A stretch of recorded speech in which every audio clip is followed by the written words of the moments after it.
சூடான தண்ணியை போலீஸே இந்த 29 வயசு பொண்ணு மேல தள்ளி விட்டு அந்த 29 வயசு பொண்ணுக்கு கழுத்து கீழே மொத்த உடம்புலையும் கொதிக்கிற தண்ணி ஊத்தி தீக்காயங்களோட இன்னைக்கு அந்த பொண்ணு ராஜஸ்தான்ல ஹாஸ்பிட்டல் அட்மிட் ஆயிட்டு இருக்கா. இந்த போலீஸ்க்கு என்ன ஆச்சு, ஏன் அப்படி பண்ணாரு, டீட்டெயிலா சொல்றேன். ஜூன் 19, 2026 ரேஷு குப்தா அவங்களும் அவங்களோட தங்கச்சி குஷ்பு குப்தா அவங்களும் ரோட்டோரமா ஒரு மோமோ கடை போட்டு நடத்திட்டு இருக்காங்க. அவங்களுடைய அப்பா கொரோனால இறந்து போனதுக்கு அப்புறம் இவங்க 2 பேரும் இவங்களுடைய அம்மாவை இந்த மோமோ கடை நடத்தி தான் பாத்துக்கிறாங்க. இதுல வரக்கூடிய வருமானம் தான் அவங்களுக்கு இன்கம் சோர்ஸ். ஜூன் 19 சாயந்தரம் 7 மணிக்கு கரெக்டா கடையை போட்டுட்டாங்க. கடையை போட்ட கொஞ்ச நேரத்திலேயே போலீஸ் ஆஃபீஸர் எல்லாம் பக்கத்துல இருக்கக்கூடிய கடையை கொஞ்சம் டக்குன்னு எடுங்க, கடை டக்குன்னு எடுங்க அப்படின்னு சொல்லிட்டு ஒரு கடையா தட்டி மிரட்டிட்டே வராங்க, கடையை டக்குன்னு எடுக்கணும் அப்படின்னு சொல்லிட்டு. ஏன்னு கேட்டா பஜன்லால் சர்மா அந்த ஸ்டேட்டுடைய சிஎம் வந்து கான்வாய் கிராஸ் ஆகி போது உடனே அந்த இடத்துல இருந்து கிளியர் பண்ணும் அப்படின்னு சொல்லிட்டு வேகமா எல்லா விஷயத்தையும் பண்ணிட்டு இருக்காங்க. இந்த மோமோ கடைக்கு கிட்ட வராங்க. கிட்ட வந்துட்டு கடையை ஒண்ணு கிளியர் பண்ணுங்க அப்படின்னு சொல்லி சொல்லுவாங்க.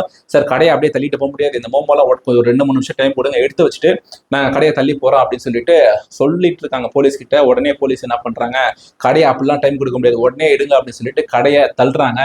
இந்த பொண்ணுங்க மேல தள்ள உடனே அங்க இருக்கக்கூடிய அந்த மோமோ பாய்லர் இந்த ரேஷு குப்தாவுடைய மேல விழுந்து சுடுதண்ணியை மொத்தம் கழுத்து கீழே அவங்களுடைய உடம்பு ஃபுல்லா ஊத்தி தீக்காயங்களோட அந்த பொண்ணு மயக்கம் போட்டாங்க. சிஎம் அந்த வழியா சேஃபா அவர் போக வேண்டிய இடத்துக்கு போயிட்டாங்க. குஷ்பு குப்தா அவங்களுடைய அக்காவை தூக்கிட்டு போய் ஹாஸ்பிட்டல் அட்மிட் பண்ணிட்டு உடனே போலீஸ் ஸ்டேஷன்ல வந்து கம்ப்ளைண்ட் கொடுக்குறாங்க. எந்த ஒரு பெருசா ஆக்ஷன் எடுத்த மாதிரி தெரியல. ரேஷு குப்தா ஒரு வீடியோ ஒன்று போட்டாங்க. எனக்கு 29 வயசு ஆகுது, நான் தான் இந்த கடையை நடத்தி என்னோட ஃபேமிலியை பாத்துக்கிறேன், தங்கச்சியும் பாத்துக்கிறேன், என் குடும்பத்தை இப்ப யாரு பார்த்துப்பா, எனக்கு என்ன கல்யாணமே ஆகலையே, மொத்த உடம்பும் தீக்காயங்களால ஆயிடுச்சு, கொதிக்கிற தண்ணி ஊத்தி அந்த காயங்கள்னால இப்ப நான் அடிபட்டு கிடக்குறேன், எனக்கு என்ன தீர்வு அப்படின்னு சொல்லிட்டு ஹாஸ்பிட்டல் அந்த ஒரு வீடியோ ரிலீஸ் பண்றாங்க.